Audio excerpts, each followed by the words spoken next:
रखेगी अपराध जगत पर पैनी नजर।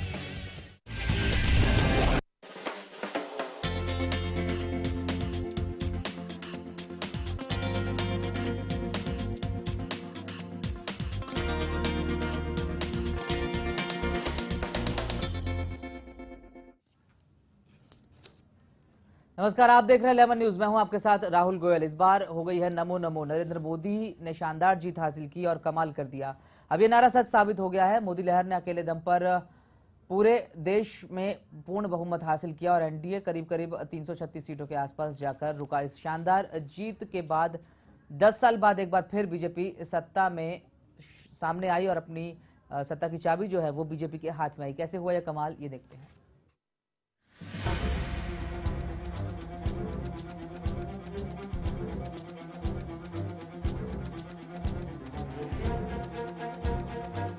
सारे देश को कई महीनों से जिस दिन का इंतजार था, आखिरकार वो दिन आ ही गया। बीजेपी ने नारा दिया, मोदी आएंगे तो अच्छे दिन भी आएंगे। देश में जनता ने अब की बार मोदी सरकार के नारे पर भरोसा करते हुए अपना फैसला सुनाया तो बीजेपी अपनी ऐतिहासिक जीत के मुकाम तक पहुंची।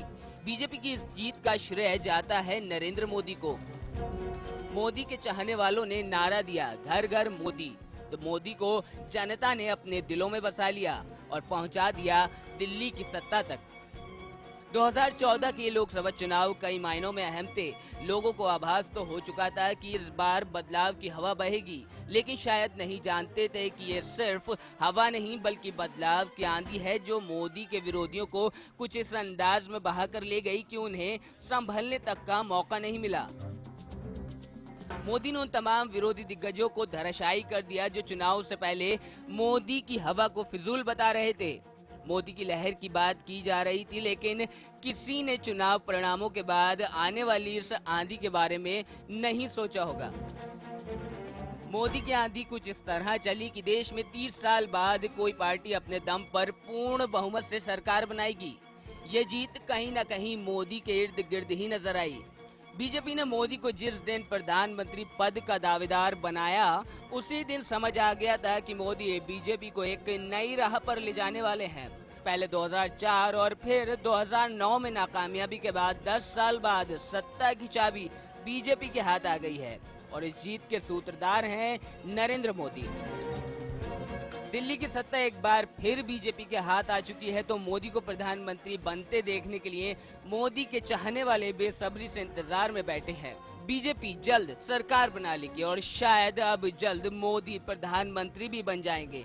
देखना यह है कि मोदी तो आ गए हैं, लेकिन अच्छे दिन कब आते हैं। Bureau report, lemon news.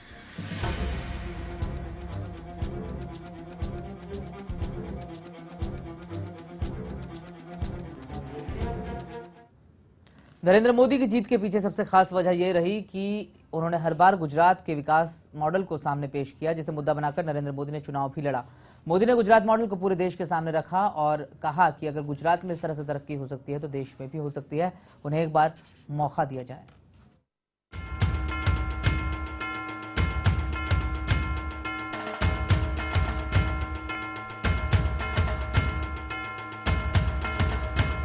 इस बार बीजेपी पार्टी और पीएम बनने जा रहे नरेंद्र मोदी की पार्टी ने बाजी मारी और सबसे ज्यादा सीटों से बीजेपी ने सभी पार्टियों को शिकस्त दी। गुजरात के 3 बार मुख्यमंत्री रहे नरेंद्र मोदी ने गुजरात के विकास को लेकर चुनाव लड़ा और विकास के मुद्दों के आधार पर बड़ी जीत हासिल की। और इस बार जब नरेंद्र मोदी को बीजेपी की तरफ से पीएम पद का उम्मीदवार घोषित किया गया तो उन्होंने अपने गुजरात मॉडल का उदाहरण देते हुए देश के विकास की बात की और लोगों ने इस बात को स्वीकार करते हुए मोदी की पार्टी बीजेपी को काफी तादाद में वोट देकर उनके गुजरात के विकास को ध्यान में रखते हुए उनका समर्थन किया।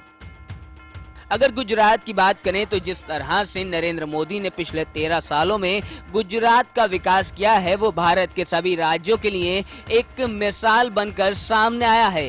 एक समय था जब गुजरात पानी, बिजली और सूखे जैसी कई समस्याओं से जूझ रहा था।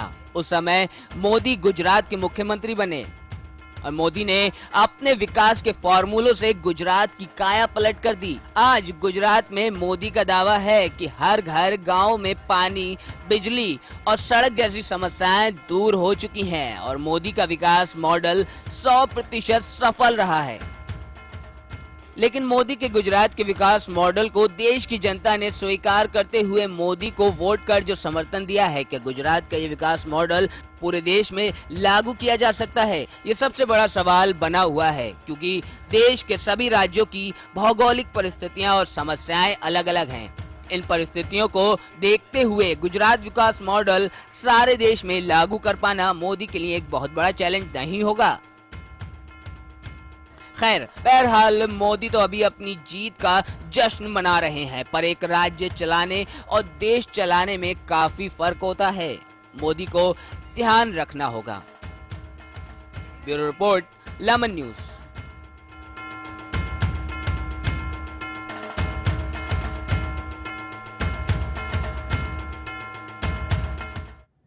नरेंद्र मोदी ने देश की जनता से पीएम बनने पर कई सारे काम पूरे करने के वादे किए थे, जिसे पूरा करने का वक्त आ गया है। मोदी के वो 10 वादे क्या है जिनको सामने रखकर उन्होंने जनता से वोट मांगे, आइए आपको दिखाते हैं।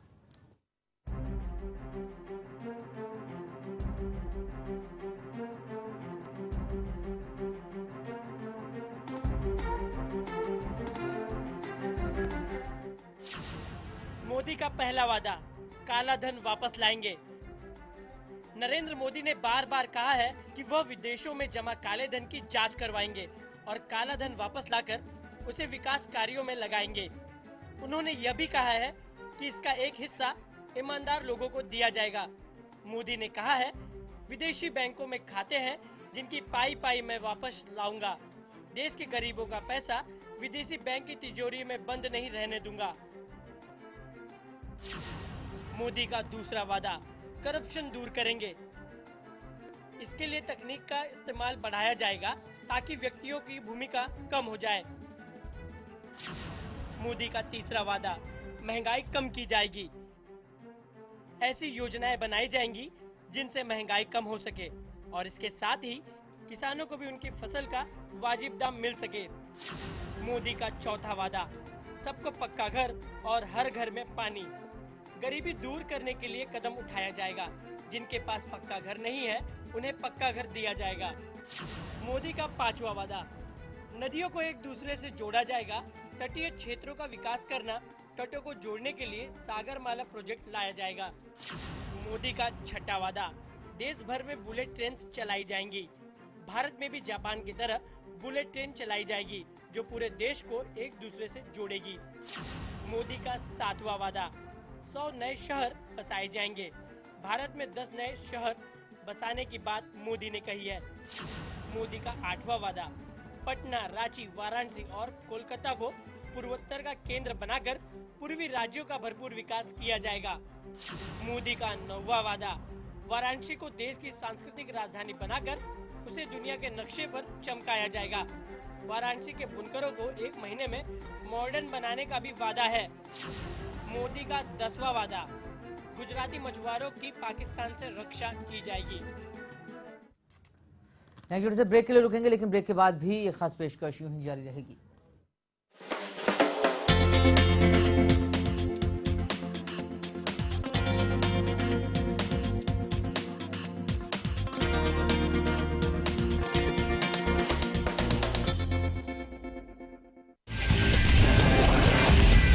जो परसेंटेज ऑफ वोटिंग है ये बम्पर माना जाएगा।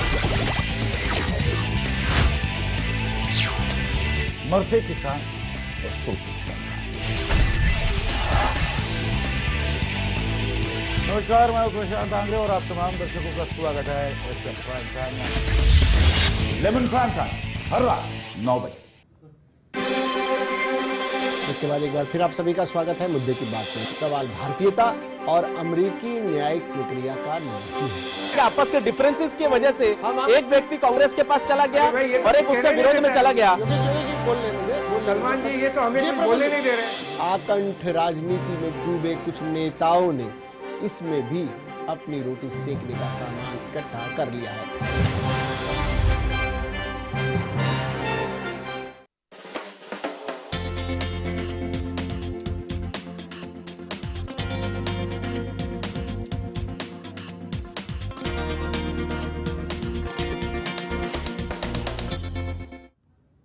ब्रेक के बाद एक बार फिर से स्वागत है आपका। मोदी की लहर या सुनामी, नाम कुछ भी हो, लेकिन इस ऐतिहासिक जीत के साथ मोदी ने पूरे देश में भाजपा का कद बढ़ा दिया है। अब मोदी के सामने चुनौतियां भी उतनी ही बड़ी हैं जितनी उनकी जीत। अपेक्षाओं से भरे लोग उनकी तरफ आशा भरी निगाहों से देख रहे हैं। मोदी ने जो सपना लोगों को दिखाया, अब उसे पूरा करना उनके लिए सबसे बड़ी जिम्मेदारी बन गई है। देश के सबसे बड़े राज्य उत्तर प्रदेश ने भाजपा को छप्पर फाड़ जीत दी है। ऐसी जीत जिसकी उम्मीद खुद पार्टी नेताओं को भी नहीं थी। बेहद आशावादी भाजपाई भी 55 सीटों तक पहुंचकर ठिठक जाते थे। बेशक ये जीत नरेंद्र मोदी की है। कांग्रेस ने देश में जो नैतिक और राजनीतिक शून्यता पैदा की, मोदी उसमें एक स्वाभाविक विकल्प बनकर सामने आए। देश भर के नतीजे इसे पुख्ता करते हैं। यूपी में उनके भरोसेमंद अमित शाह को जीत का श्रेय मिल रहा है तो वो बेवजह भी नहीं है। वे महज मोदी लहर के भरोसे नहीं थे। उन्होंने यूपी की जमीनी हकीकत और युवाओं को नजरअंदाज भी नहीं किया। जातियों और सांप्रदायिक ध्रुवीकरण को उन्होंने रोकने की पुरजोर कोशिश की। नौजवानों को पार्टी में आगे किया और सबसे बड़ी बात, उन्होंने यूपी के भाजपा नेताओं पर सबसे कम भरोसा किया। उनकी अपनी रणनीति थी, अपना गणित था और समीकरणों को साधने के अपने तरीके थे। इन सबको मिलाकर यूपी में व्यापक मोदी लहर बनी, जिसकी आंधी में बसपा और कांग्रेस ही नहीं बल्कि सत्तारूढ़ सपा भी उड़ती नजर आई। कांग्रेस और सपा जिन सीटों को बचा पाई है वो उनके राज परिवारों की सीटें हैं। बसपाई किले की खिसकी जमीन। भाजपा की जीत के साथ बसपा का साफ हो जाना चौंकाने वाला रहा। हालांकि मायावती को अपना वोट बैंक खिसकने का भय शुरू से ही था, इसलिए उन्होंने लखनऊ की रैली में दलितों को ये समझाने की कोशिश की कि वे हिंदू नहीं हैं। उन्होंने कहा था कि भाजपा दलित बस्तियों में जाकर लोगों को गुमराह कर रही है कि दलित हिंदू भाई भाई है। अपने गणित के हिसाब से उन्होंने मुसलमानों, ब्राह्मणों को सबसे ज्यादा टिकट दिए। इन सब के बावजूद केंद्र की सत्ता की चाबी अपने हाथ में रखने की उनकी मंशा दम तोड़ गई। वे हर सभा में चिल्लाकर मोदी की जाति बेवजह नहीं पूछती थी। मोदी डॉक्टर अंबेडकर को याद करें या प्रियंका वाड्रा के नीच राजनीति के बयान को अपनी जाति से जोड़े, सबसे ज्यादा तकलीफ मायावती को ही होती थी। लेकिन प्रदेश की जनता ने नरेंद्र मोदी के विकास के सपनों पर भरोसा किया, जो परिणाम आने पर सबको चौंका के रख दिया। बहरहाल मोदी चल पड़े हैं और अच्छे दिन आने के संकेत उन्होंने अपने देश की 125 करोड़ जनता को दे दिया है।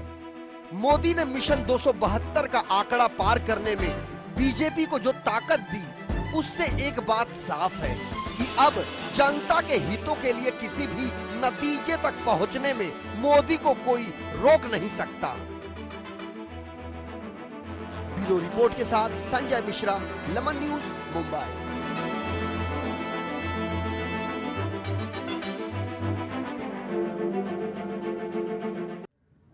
मोदी ने अपनी जीत को कंफर्म करने के लिए कड़ी मेहनत के साथ साथ कई नई तकनीक का भी इस्तेमाल किया, जिसने मोदी को सत्ता की चाबी हासिल करने में अहम भूमिका निभाई।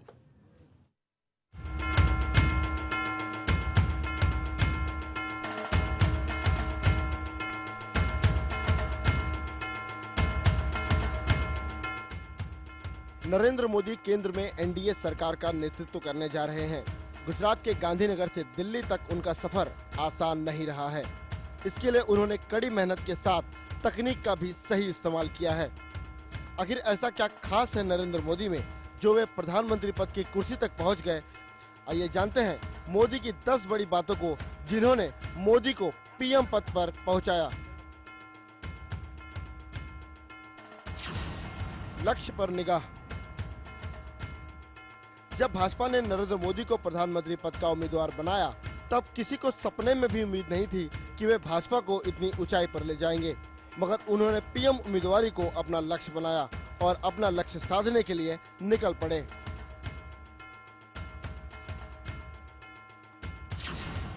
आत्मविश्वास। नरेंद्र मोदी में गजब का आत्मविश्वास है जो उनकी चाल और चेहरे पर साफ दिखाई देता है। जब भी कोई उन पर आरोप लगाता है या हमला करता है तो वे जरा भी विचलित नहीं दिखाई देते हैं। मोदी ने अपने इसी आत्मविश्वास के बल पर अपने विचारों को सफलतापूर्वक गुजरात ही नहीं बल्कि पूरे देश के लोगों तक पहुंचाया। कड़ी मेहनत। इसमें कोई संदेह नहीं है कि नरेंद्र मोदी मेहनती हैं। उनके बारे में कहा जाता है कि वे सिर्फ 4 घंटे आराम करते हैं और 20 घंटे काम करते हैं। मोदी सुबह 5 बजे उठते ही सभी समाचारों की क्लिपिंग्स देख लेते हैं। इसके बाद ही उनका दिन शुरू होता है। मोदी ने पूरे देश में धुआंधार प्रचार किया। भाजपा ने इसे भारत के चुनावी इतिहास का सबसे बड़ा जनसंपर्क बताया है। सही रणनीति। रणनीति सही नहीं हो तो कठोर परिश्रम पर भी पानी फिर जाता है और इसलिए रणनीति के तौर पर नरेंद्र मोदी ने कोई कोताही नहीं बरती। उन्होंने अपने सबसे भरोसेमंद अमित शाह को चुनाव से बहुत पहले ही देश के सबसे बड़े राज्य उत्तर प्रदेश का प्रभार दे दिया। परिणाम बताता है कि इस काम को शाह ने बखूबी अंजाम दिया। स्मृति ईरानी को अमेठी भेजकर उन्होंने राहुल समेत पूरे गांधी परिवार की उनके ही गढ़ में घेराबंदी कर दी। दूरदर्शिता। प्रधानमंत्री पद के लक्ष्य को लेकर आगे चल रहे नरेंद्र मोदी की दूरदर्शिता का तो यह कमाल है कि लोकसभा चुनाव की घोषणा होने से पहले ही वे 21 राज्यों में 38 रैलियों को संबोधित कर चुके थे। यही बात गुजरात चुनाव के समय भी देखने को मिली थी। जब तक कांग्रेस ने वहां प्रचार की शुरुआत की थी तब तक नरेंद्र मोदी ने अपने सद्भावना उपवास के माध्यम से पूरे गुजरात के लोगों से संपर्क कर चुके थे। तकनीक का सही इस्तेमाल। इस पूरे लोकसभा चुनाव में यदि किसी नेता या पार्टी ने तकनीक का सही इस्तेमाल किया है तो वह है नरेंद्र मोदी और उनकी party Bharatiya Janata party. Social media के मंच को उन्होंने बहुत ही प्रभावशाली तरीके से उपयोग किया और पूरे देश और दुनिया में अपने समर्थकों की एक बड़ी फौज खड़ी कर दी। सकारात्मक सोच। नरेंद्र मोदी लोकसभा चुनाव के दौरान नकारात्मक प्रचार से दूर रहे। विरोधियों ने भले ही गुजरात के दंगों को लेकर उन पर निशाना साधा हो, लेकिन उन्होंने कांग्रेस पर 84 के दंगों को लेकर ज्यादा हमला नहीं किया। मजबूत इरादे। यह मोदी के आत्मविश्वास का ही परिणाम था कि वे लोकसभा चुनाव के दौरान लिए गए फैसलों से डिगे नहीं, पूरी मजबूती के साथ उन पर अड़े रहे। चाहे वह वरिष्ठ नेता लालकृष्ण आडवाणी के गांधीनगर सीट से चुनाव लड़ने का मामला हो या फिर मुरली मनोहर जोशी की सीट बनारस से बदलकर कानपुर करने का, इन मामलों में उन्होंने कोई समझौता नहीं किया। हिंदूवादी छवि। भले ही नरेंद्र मोदी ने हिंदू मुस्लिम के मुद्दे का एक बार भी जिक्र न किया हो, लेकिन जो उनकी छवि एक कट्टर हिंदूवादी नेता की है उससे निश्चित ही पूरे देश भर में हिंदू वोटों का ध्रुवीकरण हुआ, जिसका उन्हें सीधे सीधे फायदा मिला। गुजरात का ट्रैक रिकॉर्ड। नरेंद्र मोदी को लोकसभा चुनाव में सर्वाधिक फायदा अगर किसी चीज से मिला है तो वह है गुजरात का ट्रैक रिकॉर्ड। चुनाव के दौरान भी उन्होंने गुजरात के विकास के मॉडल को सामने रखा, लोगों को भरोसा दिलाया कि जब गुजरात विकास कर सकता है तो आपका राज्य क्यों नहीं। Bureau report, lemon news, Mumbai.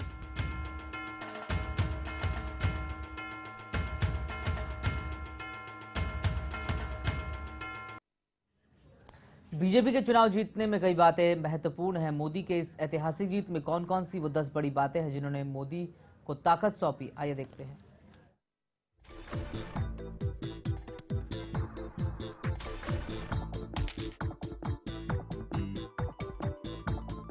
Modi की 10 बड़ी बातें जो बनी मोदी की ताकत।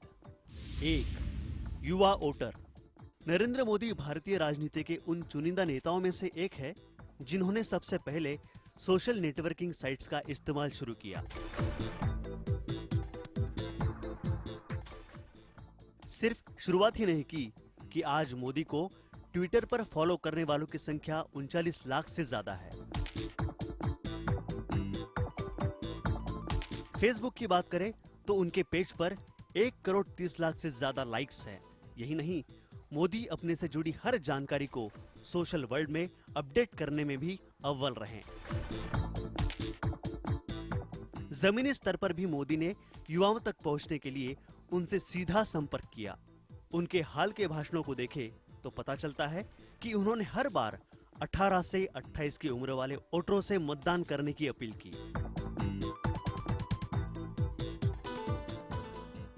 2.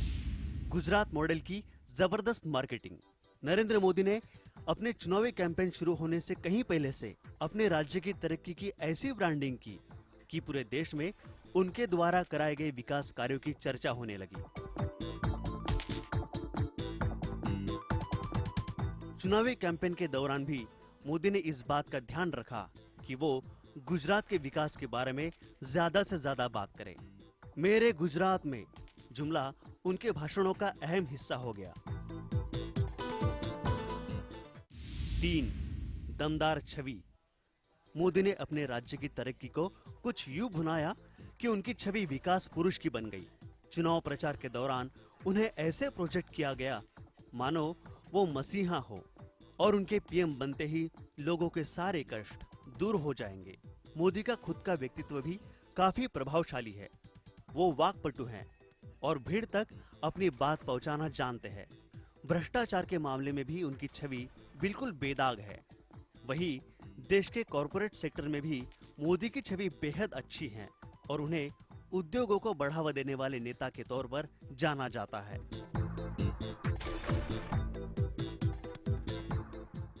4. धुआंधार कैंपेन। ये कहना गलत नहीं होगा कि मोदी ने पीएम बनने की कोशिशें काफी पहले से शुरू कर दी थी। उन्होंने अपने चुनावी कैंपेन को मुख्य तौर पर 3 चरणों में पूरा किया। पहले चरण के तहत गुजरात में दिसंबर 2012 में लगातार तीसरी बार सीएम बनते ही उन्होंने पार्टी में अपना कद बढ़ाने की कवायद शुरू कर दी। दूसरे चरण के तहत उन्होंने पीएम पद का दावेदार बनने के लिए पार्टी के अंदर और बाहर पूरी ताकत लगा दी। जैसे ही वो पीएम पद के प्रत्याशी बने, उन्होंने तीसरे और आखिरी चरण की कैंपेनिंग शुरू कर दी। इस दौरान मोदी ने करीब 3 लाख किलोमीटर का सफर करके लोगों से सीधा संपर्क किया। 5. कड़ी मेहनत। जानकार मानते हैं कि मोदी जैसा चुनावी कैंपेन भारतीय लोकतंत्र के इतिहास में इससे पहले किसी ने नहीं किया। हजारों जमीनी और 3D रैलियां के अलावा चाय पर चर्चा और उसके बाद बचे समय में गुजरात प्रशासन का काम देखना, ऐसा मोदी ने महीनों तक किया। 196 विजय रैली, 4000 लोकेशंस पर चाय पर चर्चा, 1350 लोकेशंस पर 3D होलोग्राम तकनीक से रैली करने के बावजूद मोदी कहीं थकते नहीं दिखे।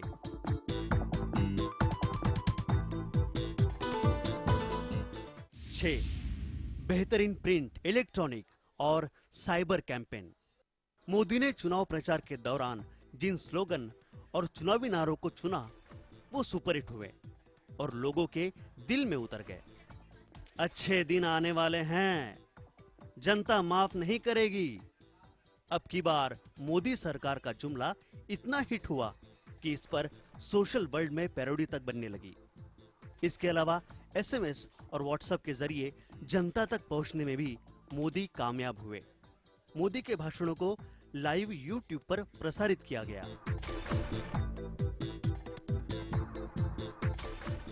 7. आरएसएस। मोदी की कामयाबी का बड़ा श्रेय राष्ट्रीय स्वयंसेवक संघ को भी जाता है।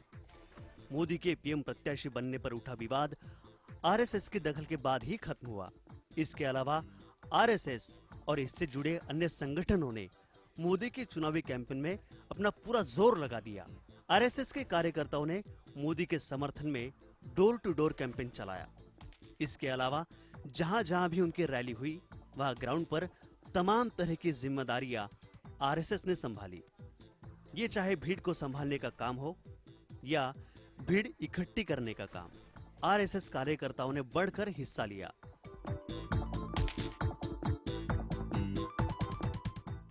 8. करीबी और सहयोगी टीम। जिस यूपी में पार्टी का जनाधार एक तरह से खत्म हो चुका था, उस राज्य में बीजेपी को सबसे ज्यादा सीटें मिलने की उम्मीद जताई जा रही है। ये कामयाबी का इकलौता श्रेय मोदी के बेहद करीबी अमित शाह को जाता है। अमित शाह ने पार्टी को जमीनी स्तर पर मजबूत किया। स्थानीय स्तर पर नेताओं के बीच के मतभेद को खत्म किया और पार्टी के कैडर को फिर से एकजुट कर दिया।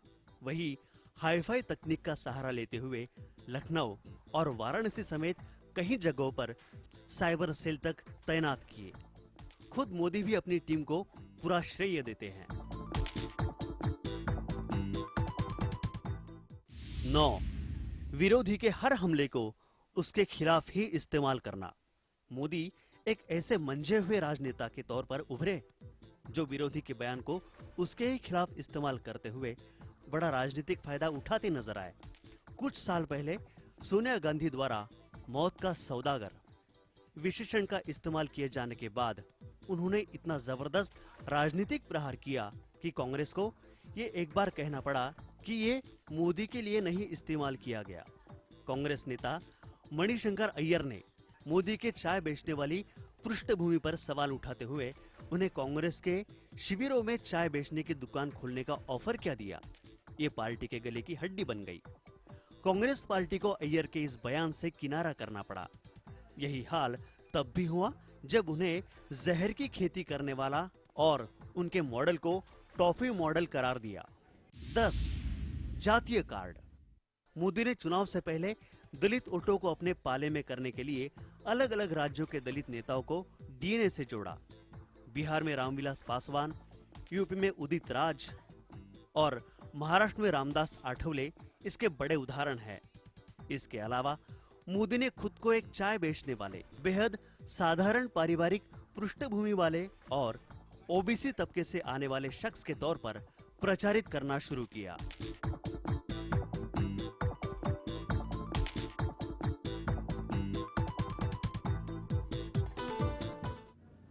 इसी के साथ इस बुलेटिन में फिलहाल इतना ही। मुझे दीजिए इजाजत। नमस्कार।